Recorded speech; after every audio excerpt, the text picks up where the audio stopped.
وقت انسان کے بعد حضرت اسرائیل علیہ السلام اگر مومن نیک ہے تو اللہ کی طرف سے 500 فرشتے جنت کا طبق لے کر، جنت کا گلدستہ لے کر مومن کے پاس تشریف لائیں گے، اور جنت کا گلدستہ اس کے تھوڑی کے پاس جیسے ہی رکھیں گے، مومن کی روح اس کے جسم سے نکلنے کے لیے تھڑپڑانے لگے گی، تو کہنے لگے گی میں حب اللہ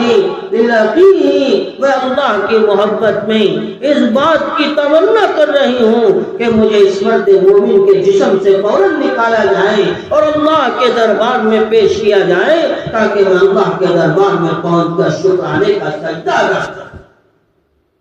تو جیسے جنت کا گلدستہ پھولوں کا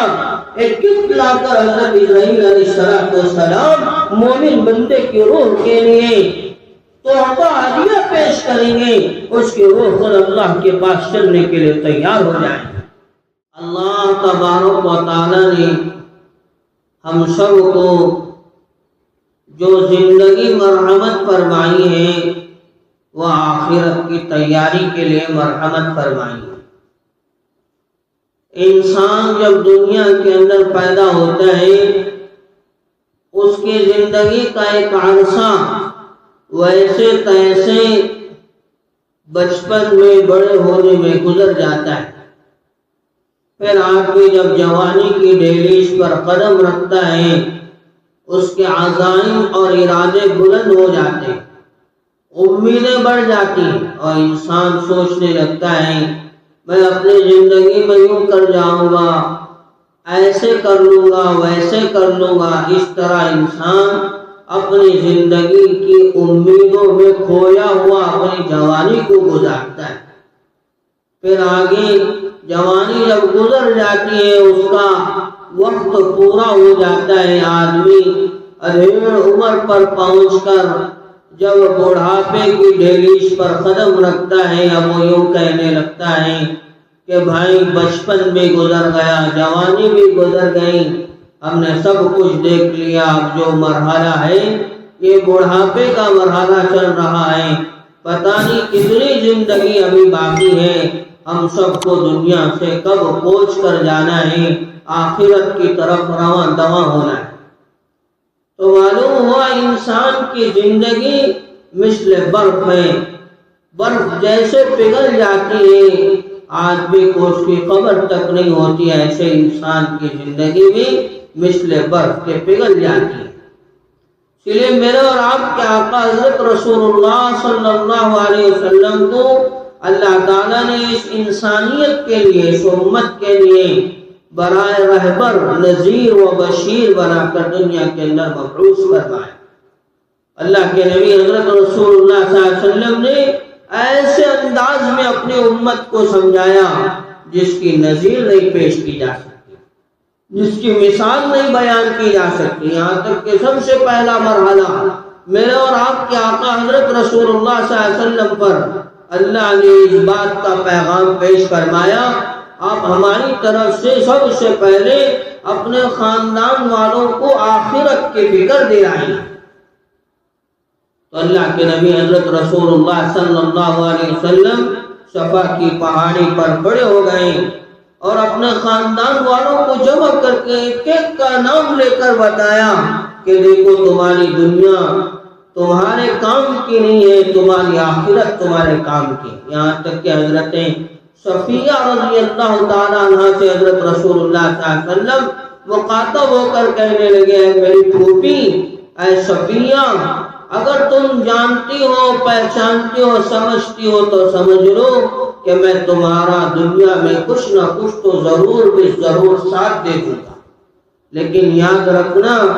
جب یہ زندگی میری تمہاری گزر جائے گی، آخرت کی زندگی شروع ہو جائے گی، میں تمہارا کسی اعتبار سے کچھ بھی ساتھ نہیں دے سکتا۔ یہ خود میرے اور آپ کے آقا حضرت رسول اللہ صلی اللہ علیہ وسلم نے اپنی پھوپھی حضرت صفیہ رضی اللہ تعالیٰ عنہ سے کہا تھا کہ دنیا کی زندگی میں تو انسان کا سہارا بن سکتا ہے، مگر آخرت کی زندگی میں کوئی کسی کا سہارا نہیں بن سکتا۔ یہاں تک کہ خود میرے اور آپ کے آقا حضرت رسول اللہ صلی اللہ علیہ وسلم نے اپنی بیٹی حضرت فاطمہ الزہرا رضی اللہ تعالیٰ عنہ جو لخت جگر نور نظر ہے، اللہ کے نبی حضرت رسول اللہ صلی اللہ علیہ وسلم کی بیٹی حضرت فاطمہ الزہرا رضی اللہ تعالیٰ عنہ، جن سے میرے اور آپ کے آقا حضرت رسول اللہ صلی اللہ علیہ وسلم نے بڑی محبت فرمائی، اللہ کے نبی صلی اللہ علیہ وسلم خود ان سے مخاطب ہو کر کہنے لگے، اے بیٹی فاطمہ، اگر تو دنیا میں میرے سے کچھ مدد حاصل کرنا چاہتی ہو تو میں ضرور دنیا میں تیرے کام آ جاؤں گا، یاد رکھنا تو محمد کی بیٹی ہونے کے باوجود بھی صلی اللہ علیہ وسلم آخرت میں تیرے کام نہیں آ سکتا۔ جو تو دنیا بنائے گی، جو تو آخرت بنائے گی دنیا میں رہتے ہوئے، وہ آخرت تجھے کام آنے والی ہے۔ اسی لیے جب حضرت فاطمہ الزہرا رضی اللہ تعالیٰ عنہ کا انتقال ہو جاتا ہے، حضرت فاطمہ رضی اللہ تعالیٰ عنہ کو خبر کے حوالے کر دیا جاتا ہے، جنت البقیع میں مدفن کر دیا جاتا ہے، رات کا اندھیرا ہوتا ہے۔ حضرت ابو ذر غفاری رضی اللہ تعالیٰ عنہ حضرت فاطمہ الزہرا رضی اللہ تعالیٰ عنہ کی قبر سے مخاطب ہو کر کہنے لگتے ہیں، یا قبر اتدری من انت الیہا الی، اے قبر کیا تو جانتی ہے کہ تیرے پاس کس کو پہنچایا گیا ہے؟ وہ بنت محمد صلی اللہ علیہ وسلم، یہ وہ ہے جنہوں نے اپنا بچپن نبی حضرت رسول اللہ صلی اللہ علیہ وسلم کے سینے پہ گزارا ہے، یہ وہ بیٹی ہے جن کے لبوں کو حضرت رسول اللہ صلی اللہ علیہ وسلم ہمیشہ بوسہ دیا کرتے تھے۔ اے خبر جانتی ہے کیا تو تیرے حوالے کس کو کیا گیا ہے؟ یہ وہ فاطمہ الزہرا رضی اللہ تعالیٰ عنہ ہے جو جنت کے سردار حضرت حسنین، حضرت حسن اور حضرت حسین رضی اللہ تعالیٰ عنہما، ان کی یہ والدہ ہیں۔ اے خبر تو کیا جانتی ہے تیرے حوالے جس کو کیا گیا ہے وہ خلیفۃ المسلمین حضرت علی المرتضی رضی اللہ تعالیٰ عنہ کی بیوی محترمہ ہے۔ خبر سے حضرت ابو ذر غفاری رضی اللہ تعالیٰ مخاطب ہو کر کہنے لگتے ہیں، اے خبر کیا تو جانتی ہے یہ محمد رسول اللہ صلی اللہ علیہ وسلم کی بیٹی ہیں؟ تو اللہ تعالیٰ ایسے بہت سارے مواقع برائے عبرت کے لیے میرے اور آپ کے آگے کر دیتے ہیں تاکہ ہم بھی اس سے عبرت حاصل کریں۔ اللہ تعالیٰ اس خبر کے ڈھیر کو گویائی مرحمت فرماتے ہیں۔ وہ خبر حضرت ابو ذر غفاری رضی اللہ تعالیٰ عنہ سے مخاطب ہو کر کہنے لگتی ہے، یا ابا ذر لا موضوع حسب ولا نسب بل موضوع عمل، اے ابو ذر یہ جو جگہ ہے یہاں نہ حسب دیکھا جائے گا یا نہ نسب دیکھا جائے گا، یا نہ تو یہ دیکھا جائے گا کہ تمہارا باپ کون ہے، یا یہ نہ دیکھا جائے گا کہ تم کس کے بیٹے ہو اور تم کس کی نسل سے ہو، تم کس خاندان سے ہو۔ اے ابو ذر یہ وہ جگہ ہے یہاں نہ دیکھا جائے گا تمہاری پرورش کس نے کی ہے، تم نے کیسے زندگی گزاری ہے، بلکہ یہاں پر بل موضوع عمل، یہاں وہ دیکھا جائے گا تم نے زندگی میں عمل کتنا کیا ہے۔ یہ خبر وہ جگہ ہے جہاں پر آدمی کو عمل کے اعتبار سے پرکھا جائے گا، یہ خبر وہ جگہ ہے جہاں پر آدمی کو عمل کے ترازو سے وزن کیا جائے گا، یہ وہ خبر وہ جگہ ہے یہاں پر آدمی کو سہارا بننے کے لیے نماز کھڑی کی جائے گی، سہارا بننے کے لیے روزہ کھڑا کیا جائے گا، سہارا بننے کے لیے زکوٰۃ کھڑا کیا جائے گا، سہارا بننے کے لیے قرآن پاک کی تلاوت کی جائے گی، سہارا بننے کے لیے صدقہ خیرات کھڑا کیا جائے گا۔ دنیا کی زندگی تو ویسے تیسے گزر جائے گی، اصل تو آخرت ہے، اصل تو خبر ہے۔ انسان جب اپنی زندگی کو گزارتا ہوا بڑھاپے پر پہنچ جاتا ہے وہ خود یوں کہنے لگتا ہے اب تو زندگی گزر گئی ہے، آگے کیا ہوگا ہمارے بارے میں معلوم نہیں۔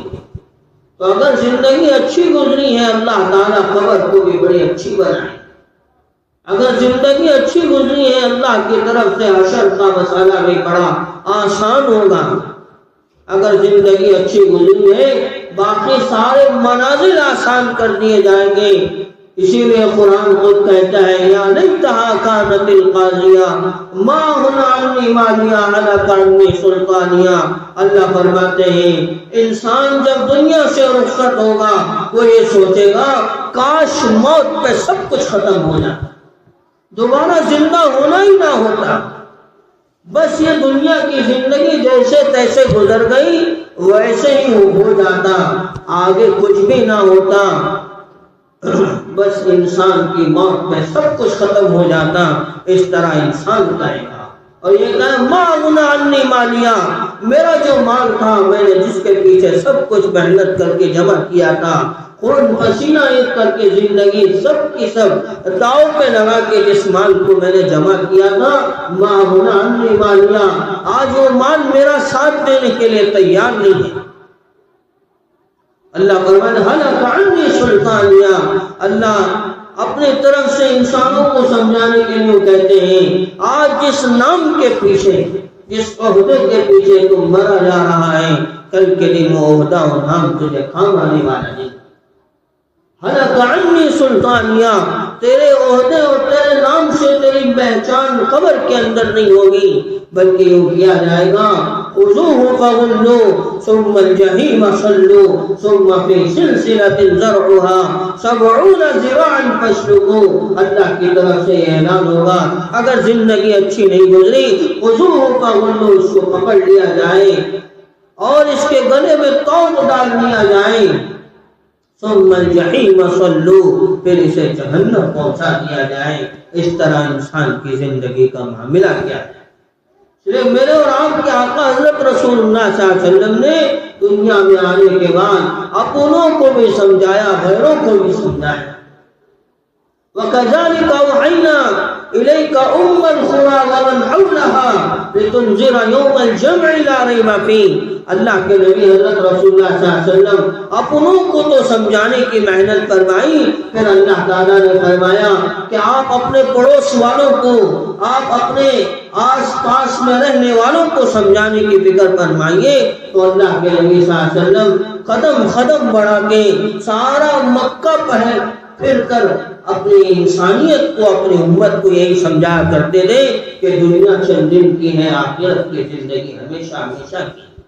یہاں تک کہ میرے اور آپ کے آقا حضرت رسول اللہ صلی اللہ علیہ وسلم کی ہمدردی اور امت پر شفقت اور امت کا درد و غم اور امت کو سمجھانا اتنا لکھا گیا ہے۔ اللہ کے نبی صلی اللہ علیہ وسلم مکے کی 13 سالہ زندگی میں ابو جہل کے پاس تقریباً حضرت رسول اللہ صلی اللہ علیہ وسلم 3000 مرتبہ سے زائد مرتبہ تشریف لے گئے۔ بس اللہ کے نبی صلی اللہ علیہ وسلم کی یہ تمنا تھی کہ میرا ایک ایک امتی دنیا کی زندگی گزارتے ہوئے جہنم کی دہکتے ہوئے آگ سے بچ کے جنت میں جانے والا کیسے ہو؟ وہ ابو جہل جو ہمیشہ تکلیف پہنچانے کے ڈر پہ رہتا تھا، وہ ابو لہب جو ہمیشہ تکلیف پہنچانے کے ڈر پہ رہتا تھا، اتنی تکلیف میرے اور آپ کے آقا حضرت رسول اللہ صلی اللہ علیہ وسلم کو اپنے امت کے سمجھانے کے راستے میں دی گئی، جس کو بیان کرنا بڑا مشکل ہے۔ اللہ کے نبی صلی اللہ علیہ وسلم ہر تکلیف کو برداشت کرتے رہے یہاں تک کہ ہر صبر کا پیالہ کبھی نہ کبھی لبریز ہو جاتا ہے۔ ابو لہب جس نے خود بھی ستایا حضرت رسول اللہ صلی اللہ علیہ وسلم کو، کھلے عام اس نے میرے اور آپ کے آقا حضرت رسول اللہ صلی اللہ علیہ وسلم کی بد دعا کی بات کی تھی، اور اس کی بیوی ام جمیل نے بھی حضرت رسول اللہ صلی اللہ علیہ وسلم کے خلاف آواز اٹھائی۔ جب اللہ تعالیٰ نے تبت یدا ابی لہب وتب جیسی سورت نازل فرمائی، ابو لہب کی بیوی ام جمیل کو جب معلوم ہو گیا کہ اللہ کے نبی صلی اللہ علیہ وسلم کے ذریعے ہمارے اوپر اللہ کی طرف سے لعنت اتاری گئی ہے اور تا قیام قیامت تک کے لیے لعنت اتاری گئی ہے، تو ام جمیل نے اپنے ہاتھ میں پتھر لیا اور حضرت رسول اللہ صلی اللہ علیہ وسلم کو ڈھونڈنے نکل گئی۔ وہ اپنی زبان سے یوں کہہ رہی تھی، جہاں کہیں بھی مجھے محمد نظر آئے گے صلی اللہ علیہ وسلم، ان کا سر میں پھوڑنے کے لیے تیار ہوں۔ تو ڈھونڈتی ڈھونڈتی پہنچی مسجد نبوی صلی اللہ علیہ وسلم نے، وہاں پر بیٹھے ہوئے تھے حضرت ابو بکر صدیق رضی اللہ عنہ اور ساتھ میں میرے اور آپ کے آقا حضرت رسول اللہ صلی اللہ علیہ وسلم کی ذات اقدس۔ لیکن اللہ تبارک و تعالیٰ نے حضرت رسول اللہ صلی اللہ علیہ وسلم اور ام جمیل کے درمیان میں پردہ حائل کروا دیا کہ ام جمیل نے صرف حضرت ابو بکر صدیق رضی اللہ عنہ کو دیکھا، میرے اور آپ کے آقا حضرت رسول اللہ صلی اللہ علیہ وسلم کو دیکھنا۔ وہ تشریف لائی اور کہنے لگی، اے ابو بکر، میں کھلے ہوئے عام طور پر اپنی زبان سے اس بات کا اقرار کرتی ہوں کہ میں تیرے محمد کے دین کو صلی اللہ علیہ وسلم ماننے کے لیے تیار نہیں، اعوذ باللہ، اور اس کی وجہ سے ہمارے اوپر آسمان سے لعنت اتاری نہیں ہے۔ میں یہ چاہتی ہوں کہ وہ محمد مجھے جہاں بھی نظر آئے صلی اللہ علیہ وسلم، میں اس کے سر پہ پتھر سے دے ماروں۔ لیکن اللہ تبارک و تعالیٰ نے میرے اور آپ کے آقا حضرت رسول اللہ صلی اللہ علیہ وسلم اور ام جمیل کے درمیان میں پردہ حائل کروا دیا۔ تو یہ دین کے راستے کو میرے اور آپ کے آقا حضرت رسول اللہ صلی اللہ علیہ وسلم نے جب سمجھانا شروع کروایا کہ میری امت دنیا میں آنے کے بعد آخرت کی تیاری کر کے ہمیشہ ہمیشہ کے لیے کامیاب ہو جائے، لیکن میرے اور آپ کے آقا حضرت رسول اللہ صلی اللہ علیہ وسلم کو بے انتہا تکالیف کا سامنا کرنا پڑا، یہاں تک کہ اللہ کے نبی حضرت رسول اللہ صلی اللہ علیہ وسلم کے بارے میں جب ام جمیل کو معلوم ہو جاتا اللہ کے نبی صلی اللہ علیہ وسلم کسی کے دین کے خاطر اس کے پاس دین کی دعوت دینے کے لیے تشریف لے جا رہے ہیں، تو ام جمیل ابو لہب کی بیوی وہ منصوبہ بنانے لگ جاتی کہ میں کیسے حضرت رسول اللہ صلی اللہ علیہ وسلم کو ذلیل کرنے کا پلان بناؤں، ان کے راستے میں کچرا ڈالنے کا کیسے پلان بناؤں، ان کے راستے میں کانٹے بچھانے کا کیسے پلان بناؤں، یہاں تک کہ حضرت رسول اللہ صلی اللہ علیہ وسلم پر ابو لہب اور اس کے بیٹوں کے ذریعے سے وہ تکلیف پہنچی کہ میرے اور آپ کے آقا حضرت رسول اللہ صلی اللہ علیہ وسلم کی زبان بد دعا کے لیے تیار ہو گئی۔ ایک مرتبہ جب ابو لہب اور اس کا بیٹا عتیبہ ملک شام کا سفر کرنے کے لیے جا رہے ہوتے ہیں، عتیبہ اپنے باپ ابو لہب سے کہنے لگتا ہے، میں تھوڑا محمد کی خبر لے کے آتا ہوں صلی اللہ علیہ وسلم، وہ اپنے دین کو پہنچانے میں بہت بڑی بڑی باتیں کرتا ہے، وہ اپنے دین کے پھیلانے میں بہت آگے بڑھنے لگا ہے، میں اس کی تھوڑا خبر لے کے آتا ہوں۔ تو عتیبہ اللہ کے نبی حضرت رسول اللہ صلی اللہ علیہ وسلم کے پاس پہنچتا ہے، جبکہ وہ تھے کہ اللہ کے نبی صلی اللہ علیہ وسلم نے اپنی دو لخت جگر دور نظر حضرت ام کلثوم رضی اللہ تعالیٰ عنہ، حضرت رقیہ رضی اللہ تعالیٰ عنہ، ان دونوں بیٹیوں کو حضرت رسول اللہ صلی اللہ علیہ وسلم نے ابو لہب کے بیٹے دو عتبہ اور عتیبہ ان دونوں کے نکاح میں مرحمت فرمایا۔ ان دونوں نے اس دین کے پھیلانے میں حضرت رسول اللہ صلی اللہ علیہ وسلم کو تکلیف پہنچانے کے خاطر بیک وقت اللہ کے نبی حضرت رسول اللہ صلی اللہ علیہ وسلم کی دونوں بیٹیوں کو طلاق دے دیا۔ ایک باپ پہ اس سے بڑھ کے موت کیا ہو سکتی ہے کہ اس کے رہتے ہوئے اس کی دونوں بیٹیاں طلاق شدہ بن کر اس کے گھر آ جائیں۔ اللہ کے نبی صلی اللہ علیہ وسلم کو اتنی بڑی تکلیف دی گئی، بس اتنا ہی نہیں کیا، عتیبہ آ کر حضرت رسول اللہ صلی اللہ علیہ وسلم سے کہنے لگا، اے محمد، میں تیرے دین کو ماننے والا نہیں ہوں صلی اللہ علیہ وسلم، سراسر میں تیرے دین کے اعتبار سے اپنی طرف سے جو ہے زبردستی سے یوں کہتا ہوں کہ میں تیرے دین کو نہیں مان سکتا، بس اتنا نہیں کہتا، وہ چہرہ جس کو پسند کیا میرے اور آپ کے آقا حضرت رسول اللہ صلی اللہ علیہ وسلم کی ذات اقدس کے ہونے کے ناطے اللہ تبارک و تعالیٰ نے یوں کہا کہ اے محمد آپ اپنی جوتیاں پہن کے ہمارے عرش پہ تشریف لائیے، آپ کی جوتیوں کی برکت بھی ہمارے عرش کے لیے بڑی نرالی ہے۔ تو اللہ کے نبی صلی اللہ علیہ وسلم کی جوتیاں اتنی بڑی مقدس تھیں، تو اللہ کے نبی صلی اللہ علیہ وسلم کا چہرہ اللہ کے نزدیک کتنا مقدس تھا ہوگا۔ اسی لیے کہنے والوں نے یوں کہا ہے، اللہ کے نبی حضرت رسول اللہ صلی اللہ علیہ وسلم کو اگر حضرت یوسف علیہ السلام کے دیکھنے والی عورتیں دیکھ لیتی تو ان کے کلیجے ضرور پھٹ جاتے، مگر اس وقت کے عرب کے لوگوں کے کلیجے، اس وقت کی عورتوں کی کلیجے اس لیے نہیں پھٹے کہ اللہ کے نبی صلی اللہ علیہ وسلم کا مشن یہ تھا کہ وہ اپنی امت کو دنیا سے آخرت کی طرف رجوع کرانے کے لیے تشریف لائے۔ بس یہی فکر، یہی دھن اور یہی محنت حضرت رسول اللہ صلی اللہ علیہ وسلم کی تھی، میری امت دنیا تو گزار کے آ جائے گی لیکن دنیا کی زندگی میں وہ اپنی آخرت بنا کر آئے۔ اور طیبہ اللہ کے نبی صلی اللہ علیہ وسلم کے دین کا انکار کرتے ہوئے اپنی زبان سے اللہ کے نبی صلی اللہ علیہ وسلم کے چہرے پہ تھوک دیتا ہے، نعوذ باللہ۔ اللہ کے نبی صلی اللہ علیہ وسلم کو اپنے مبارک دین کے امت تک پہنچانے کے خاطر ایسی تکالیف کو برداشت کرنا پڑا۔ تو جیسے تھوکتا ہے اللہ کی طرف سے، درمیان میں فرشتہ حائل ہوتا ہے، وہ تھوک وجہ اللہ کے نبی صلی اللہ علیہ وسلم کے چہرے پر پڑنے کے زمین پہ پڑ جاتا ہے۔ اب اس دل کا صبر بھی لبریز ہو کے اللہ کے نبی صلی اللہ علیہ وسلم کی طرف سے یہ بددعا نکلتی ہے کہ تجھے شیروں میں سے ایک شیر کھا جائے یا کتوں میں سے ایک کتا کھا جائے، اس طرح اللہ کے نبی صلی اللہ علیہ وسلم کی بددعا ہوتی۔ تو طیبہ جب تشریف لے جاتا اپنے باپ ابو لہب کے پاس، باپ پوچھتا ہے بتا تو نے محمد کے ساتھ کیا کیا صلی اللہ علیہ وسلم؟ وہ طیبہ کہنے لگتا ہے میں نے محمد کے گستاخی کی اور اتنی نہیں کہ حد درجے گستاخی کی، اور ان کے چہرے پر تھوک کر میں تشریف لایا۔ ابو لہب اپنے بیٹے سے پوچھتا ہے اس وقت محمد نے تمہارے بارے میں کیا فرمایا تھا؟ تو طیبہ کہنے لگتا ہے کہ اس وقت محمد صلی اللہ علیہ وسلم نے میرے بارے میں یہ فرمایا تھا کہ کتوں میں سے ایک کتا تجھے ضرور کھائے۔ اب ابو لہب اپنے آپ میں حواس باختہ ہو جاتا ہے، اسے اب یہ معلوم ہو جاتا ہے کہ نبی کی بددعا پکی سچی ہے، میرے بیٹے کو ضرور وہ تکلیف آنے والی ہے جس کی بددعا حضرت رسول اللہ صلی اللہ علیہ وسلم نے فرمائی تھی۔ بہرحال ابو لہب اپنے بیٹے کو لے کر ملک شام کی طرف نکل جاتا ہے، اور رات کا وقت ہوتا ہے، ٹھکانے کے لیے پڑاؤ ڈالا جاتا ہے، آرام کرنے کی تیاری کی جاتی ہے۔ وہاں پر ایک یہودی پادری نظر آتا ہے،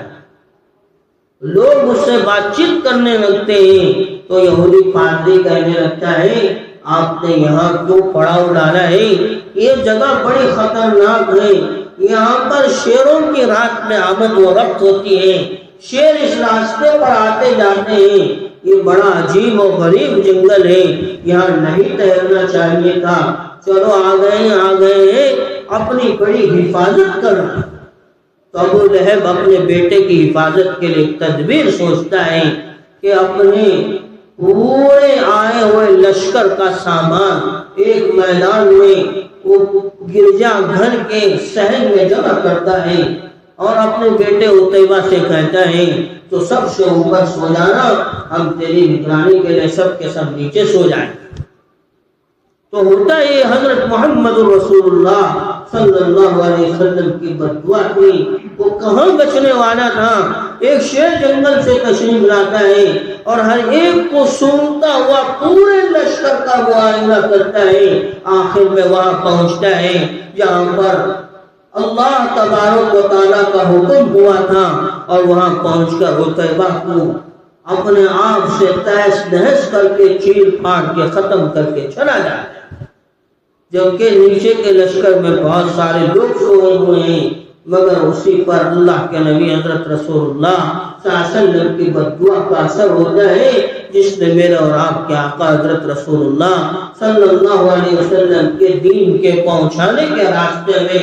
آڑ بن کر اللہ کے نبی صلی اللہ علیہ وسلم کو تکلیف پہنچائی، یہاں تک کہ اس کی زندگی ختم ہو جاتی۔ عزیز بزرگوں، دوستو، حضرت رسول اللہ صلی اللہ علیہ وسلم نے اس امت میں آنے کے بعد اور اللہ کی طرف سے حضرت رسول اللہ صلی اللہ علیہ وسلم پر ایمان کی تکمیل کے بعد اللہ کے نبی حضرت رسول اللہ صلی اللہ علیہ وسلم نے ہمیشہ اپنی امت کے بارے میں یہی فکر فرمائی کہ میری امت دنیا کی زندگی گزارتے ہوئے اپنی آخرت کو کیسے بچا کر بنا کر جانے والی بن جائے۔ آج ہم خود اپنے آنکھوں سے اس منظر کو دیکھ رہے ہیں کہ آدمی دنیا کے چند پیسوں کے خاطر، ایک عہدے کے خاطر کتنی کچھ محنت کر جاتا ہے۔ مرد تو مرد ہماری گھروں کی مستورات بھی،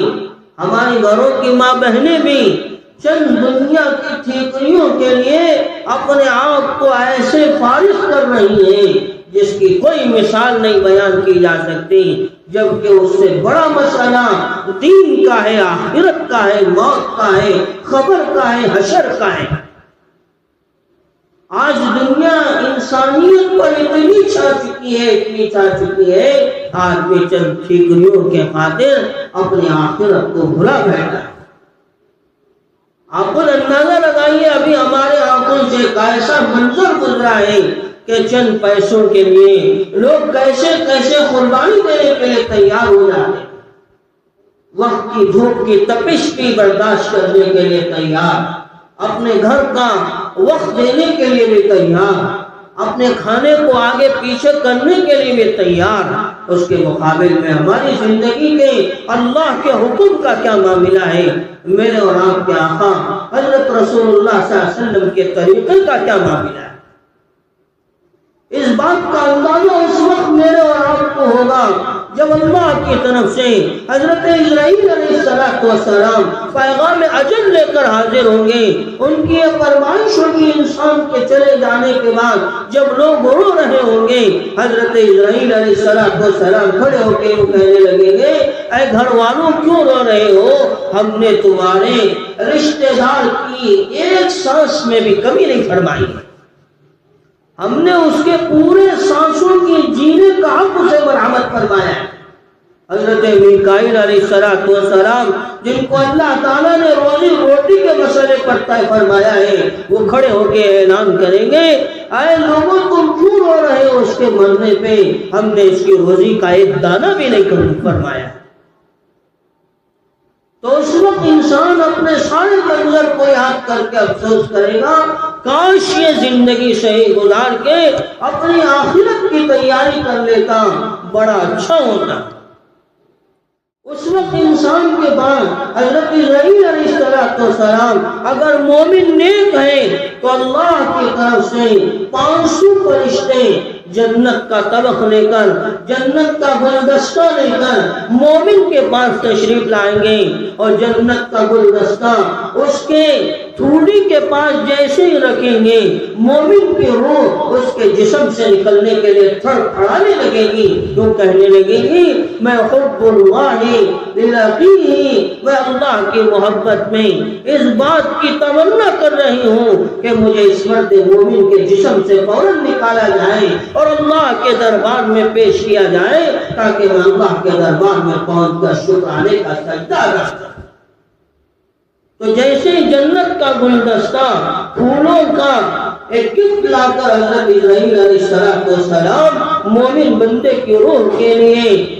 تحفہ ہدیہ پیش کریں گے، اس کی روح خود اللہ کے پاس چلنے کے لیے تیار ہو جائے،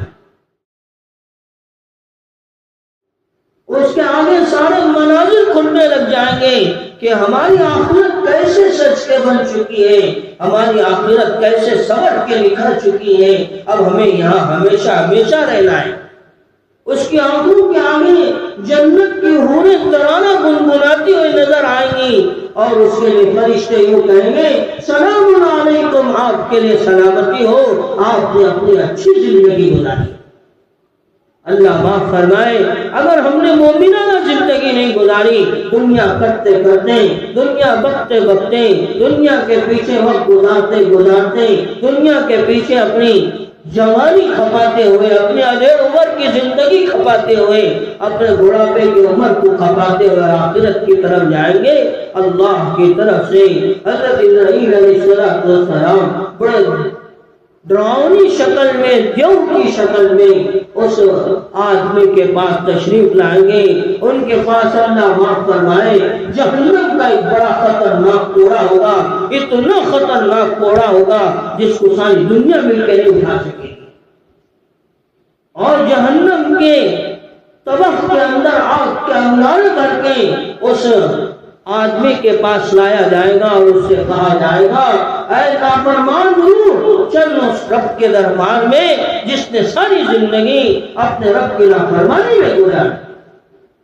جیسے وہ آدمی دیکھے گا وہی کیا حیرت ہوگی، اور اس وقت کا ڈر ہی کتنا خوفناک ہوگا جس نے اپنی زندگی اللہ کو بھلا کر، اپنی آخرت کو بھلا کر، اپنی خبر کو بھلا کر گزار دیا۔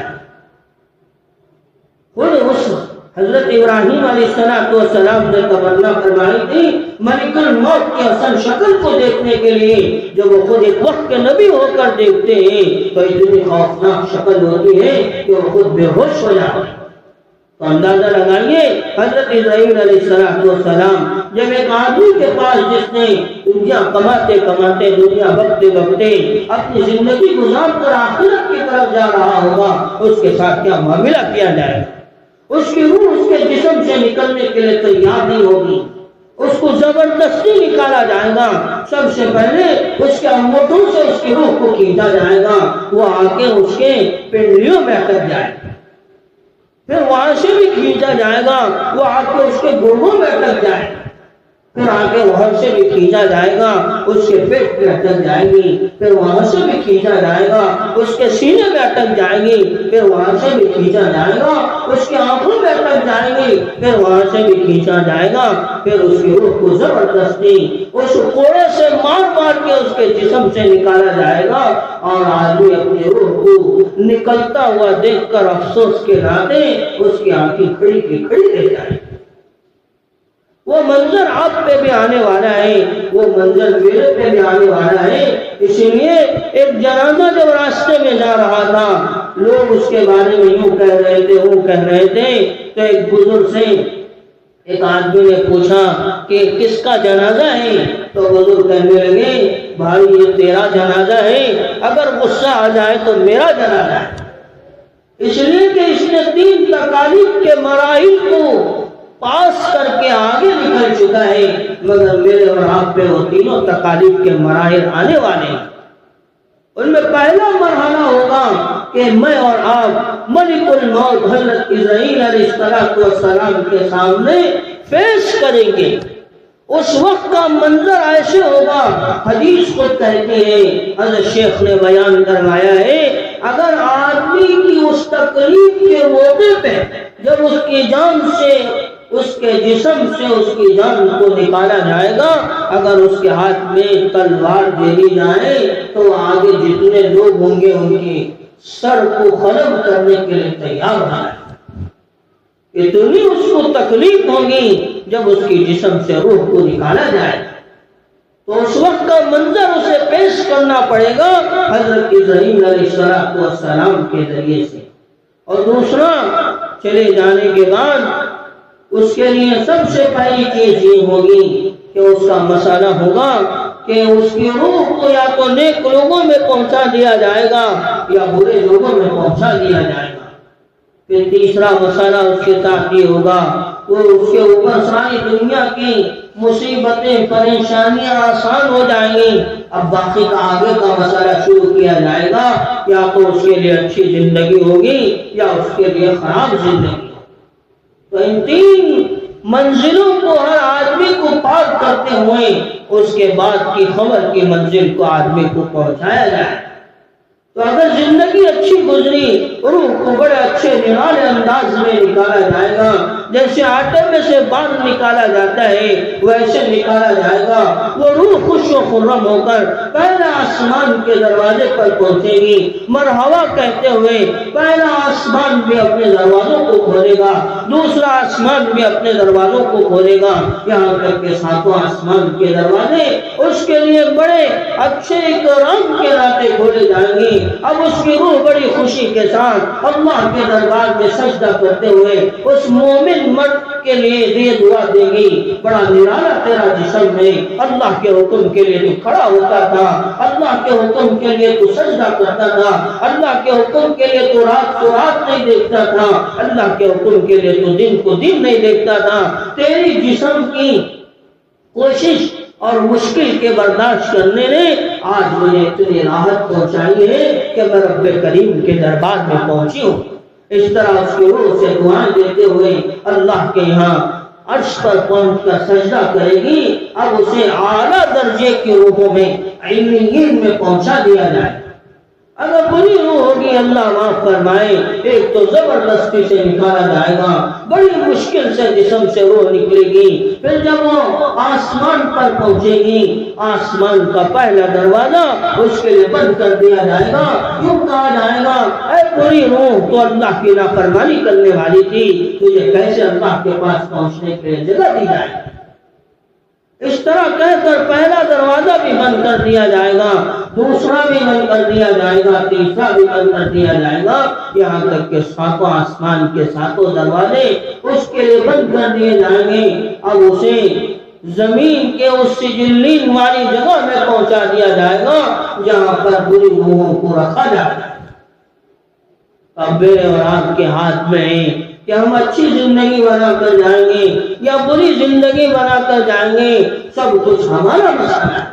اللہ کے نبی حضرت رسول اللہ صلی اللہ علیہ وسلم نے اس دین کو بڑی قربانیوں کے ساتھ، بڑی مشقتوں کے ساتھ، بڑی الفتوں کے ساتھ، بڑی محبتوں کے ساتھ، یہاں تک کہ آخری وقت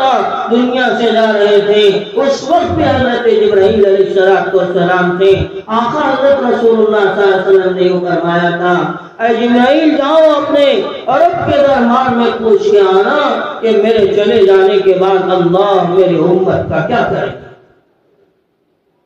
تو حضرت جبرائیل علیہ السلام اللہ کی طرف سے یہ پیغام لے کر حاضر ہوئے تھے، اے نبی صلی اللہ علیہ وسلم آپ کے دنیا سے چلے جانے کے بعد اللہ آپ کی امت کا خیال رکھیں گے، اس طرح کا پیغام آیا تھا، ورنہ اگر پتہ نہیں گناہوں کی وجہ سے یہ امت کس حال میں ہوتی، یہاں تک کہ ہمیں ٹوپی پہننا بھی نصیب ہوتا نہیں ہوتا معلوم نہیں، ہمیں اللہ کے گھر میں آنا اور اللہ کے گھر میں بیٹھنا نصیب ہوتا کہ نہیں ہوتا وہ بھی معلوم نہیں، ہماری گناہوں کی وجہ سے ہم کس عذاب میں پھنس جاتے، ہلاک و برباد ہو جاتے، کیسے کہاں نکل جاتے اس بارے میں معلوم نہیں ہوتا۔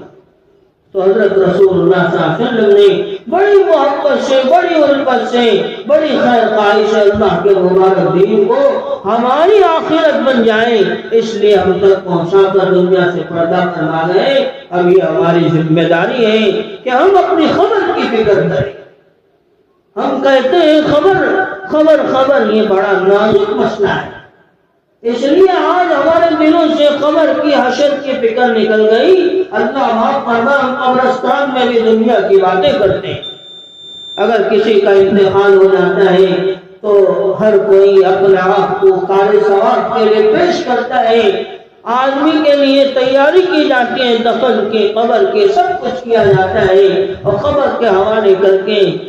چند دن آنسو بہاتے ہیں، پھر اس کے بعد اپنے اپنے دھن میں مگن ہو جاتے ہیں، چاہے کتنا غریب آدمی ہو۔ اگر کوئی بڑھاپے کی عمر کو پہنچ کے ساری دنیا دیکھ کر گیا ہے اس کے اوپر تو آدمی آنسو بھی نہیں بہاتا، بلکہ یہ چاہتا ہے یہ تو اتنے دن سے بیمار پڑے ہوئے ہیں، کب یہ دنیا سے تشریف لے جائیں گے، کب ان کی خدمت کا مسئلہ ہمارے اوپر آسان ہو جائے گا۔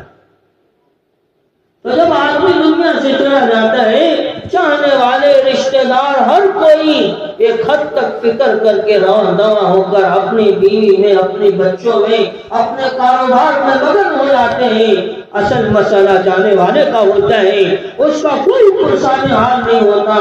چار دیواری کی کوٹری میں اس کو بند کر کے ہر کوئی رواں دواں ہو جاتا ہے۔ اب اس کا مسئلہ شروع کیا جاتا ہے، اب پوچھا جائے گا اس اندھیری کوٹری میں تم نے زندگی کیسے گزاری، کیا کر کے آنا چاہیے تھا، کیا کر کے ہمارے پاس تشریف لائے۔ اگر تینوں سوال کے جواب دے لیتا ہے، اگر زندگی اچھی گزارتا ہے، تو عذاب اگر سر کے جانب سے آتا ہے تو اس نے زندگی میں نماز کی پابندی کی تھی تو نماز سرانے کھڑے ہو جاتی ہے، عذاب تو اس تک پہنچنے نہیں دیتی۔ اگر زندگی میں قرآن کی تلاوت کا معمول تھا تو عذاب اگر سیدھے جانب سے آتا ہے تو قرآن کی تلاوت سیدھے جانب کھڑی ہو جاتی ہے اور عذاب تو اس تک پہنچنے نہیں دیتی۔ اگر زندگی میں صدقہ خیرات کا معمول تھا تو اگر بائیں جانب سے عذاب آتا ہے تو صدقہ خیرات کا معمول اس کے لیے آڑ بن کے کھڑا ہو جاتا ہے اور عذاب کو اس تک پہنچنے نہیں دیتا۔ اگر زندگی میں اللہ کے حکم کو پورا کرنے کے لیے اس کے قدم اٹھا کرتے تھے، نیکی کرنے کے لیے اس کے قدم اٹھا کرتے تھے، اللہ کے نبی حضرت رسول اللہ صلی اللہ علیہ وسلم کے دین کو زندہ کرنے کے لیے اس کے قدم اٹھا کرتے تھے، تو خبر میں وہ نیک قدم اس کے قدموں کے پاس آ کے کھڑے ہو جائیں گے۔ جب عذاب پیروں کی طرف سے آئے گا وہ اس عذاب کو روکیں گے، اس میت تک اس عذاب کو پہنچنے نہیں دیں گے۔ تو وہ عذاب یہ طے کرے گا کہ اس کے اعمال، اس کے ساتھیاں زندگی کے اتنے اپنے آپ میں مضبوط ہیں، نماز بھی مضبوط ہیں، قرآن کی تلاوت بھی مضبوط ہیں، صدقہ خیرات بھی مضبوط ہیں، زندگی کا ہر نیک کام اور نیک قدم بھی مضبوط ہے، اب ہمارے لیے کوئی راستہ نہیں ہے اس کے اوپر عذاب دیا جائے اور اس کے حق میں عذاب کے لیے راستہ بنایا جائے، چلو ہم واپس ہو جاتے ہیں۔ اور اس کے بعد اللہ کی طرف سے جیسے سارے جوابات دیتا ہے، اس کی خبر کو منتہا نظر تک وسیع کیا جاتا ہے اور فرشتے کہتے ہیں دیکھ تیرے نیچے کے جانب ایک بڑا خوفناک منظر اسے نظر آتا ہے جو عالم جہنم کا منظر ہوتا ہے۔ اس سے کہا جاتا ہے تیرا ٹھکانہ یہ ہوتا اگر تو زندگی اچھی نہیں گزارتا۔ اب اس سے کہا جائے گا ذرا اوپر کی طرف اٹھا کر دیکھ، تو اپنے اوپر کی طرف دیکھتا ہے تو جنت کا بڑا حسین و جمیل منظر نظر آتا ہے، اس کی روح بڑی خوش ہو جاتی ہے۔ اب اس سے کہا جاتا ہے تو نے زندگی اچھی گزاری اس لیے تیرا ٹھکانہ یہ بنا دیا گیا ہے۔ اور اس کے لیے کہا جاتا ہے نماری کا لیل طویل، کہ اب تیرے لیے لمبی رات کا فیصلہ کر دیا گیا ہے تو آرام کے ساتھ سوچ۔ اور وہ کہا جاتا ہے نہ مالک کا رسم نہ بھائی کہ تیرے لیے آج کے دن جو ہے بڑی آسانی کا فیصلہ کیا گیا ہے، جیسا تو دلہن کے ساتھ خوشی میں سوتا ہے آج تیری خبر میں تو ایسے آرام کی نیند سو جا۔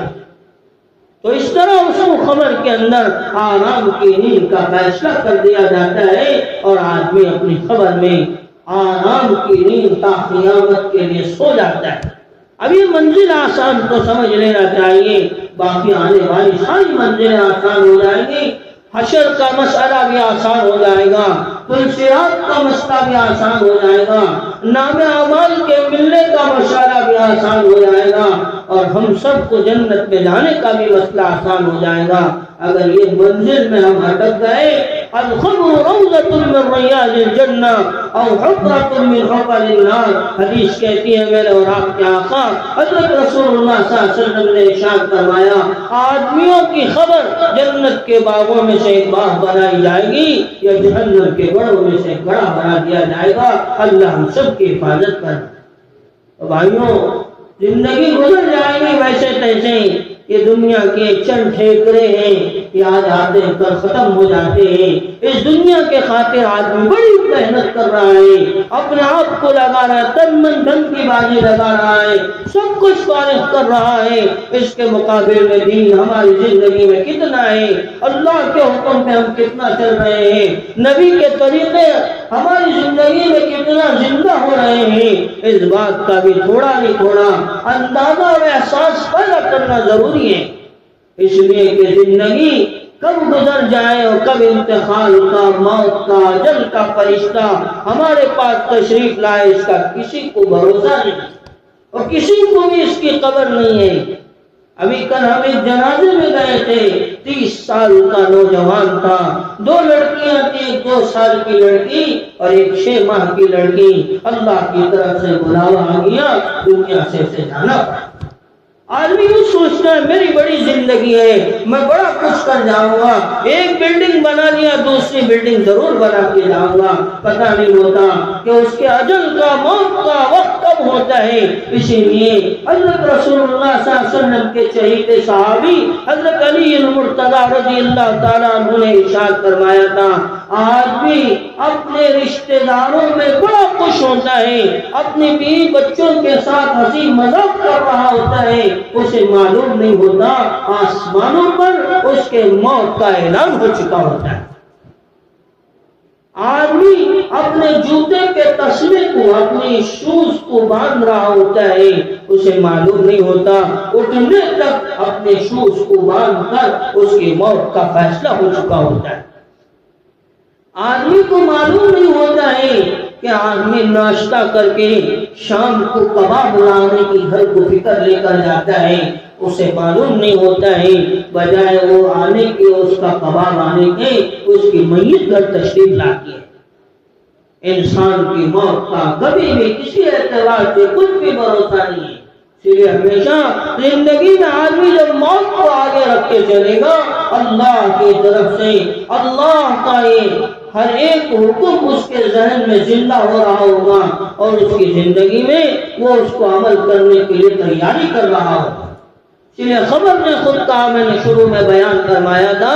لا موضع حسب ولا نسب۔ حضرت فاطمہ الزہرا رضی اللہ تعالیٰ عنہ کو جب خبر کے حوالے کر کے ابو ذر غفاری نے یوں کہا تھا رضی اللہ عنہ، تم جانتے ہو یہ کون ہے؟ یہ بنت محمد صلی اللہ علیہ وسلم، یہ فاطمہ حضرت رسول اللہ صلی اللہ علیہ وسلم کی بیٹی ہے۔ تو خبر نے ہی جواب دیا تھا، یا نہ حسب دیکھا جائے گا نہ نسب دیکھا جائے گا، نہ کس کا بیٹا وہ دیکھا جائے گا نہ کس کا باپ ہے وہ دیکھا جائے گا، یہاں تو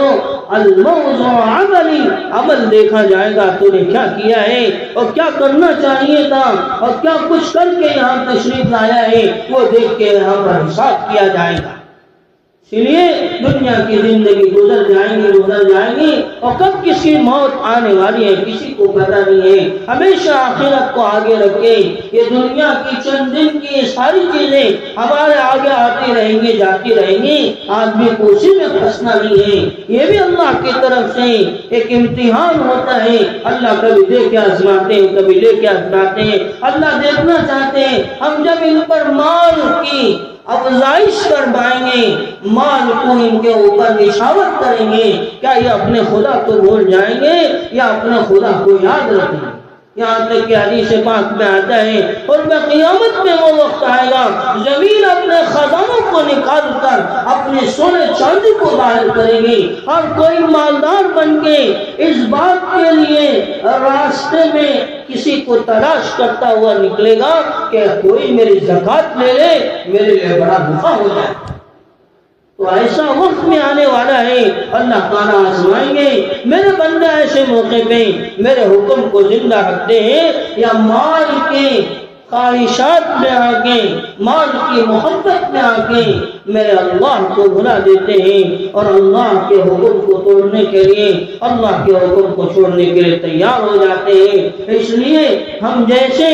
چند دنیا کے ٹھیکروں کے لیے نقل و حرکت کرتے تھے اور کیسے آگے پیچھے ہوتے تھے ہم کو جانتے ہیں، یہ تو اصل نہیں ہے، یہ تو ایک نہ ایک دن ختم ہونے والی ہے، اصل تو آخرت ہے۔ اس کے لیے محنت کریں، اس کے لیے فکر کریں، اس کے لیے کوشش کریں۔ اگر اللہ کی طرف سے ایک نماز کا ثواب 3,88,54,432 نیکیاں ہمیں دنیا میں دے دی جائے، آدمی ساری زندگی سکون کی گزارے گا، لیکن اللہ دینا نہیں چاہتے، اللہ آخرت میں دیں گے اور اس وقت جو دیں گے اس کا آدمی اندازہ نہیں لگا سکے گا۔ اس لیے آخرت کی فکر کرتے ہوئے، آخرت کی تیاری کرتے ہوئے ہمیشہ موت کو، خبر کو، حشر کو، پل صراط کو، نام اعمال کو سامنے رکھتے ہوئے زندگی گزارے۔ اللہ ہماری دنیا بھی چمکائے گا، آخرت بھی چمکائے گا۔ بس اللہ تعالیٰ سے دعا ہے اللہ تعالیٰ ہم سب کو کہی گئی سنی گئی باتوں پر عمل کی توفیق مرحمت فرمائے۔ آمین و آمین البلاغ۔ سنت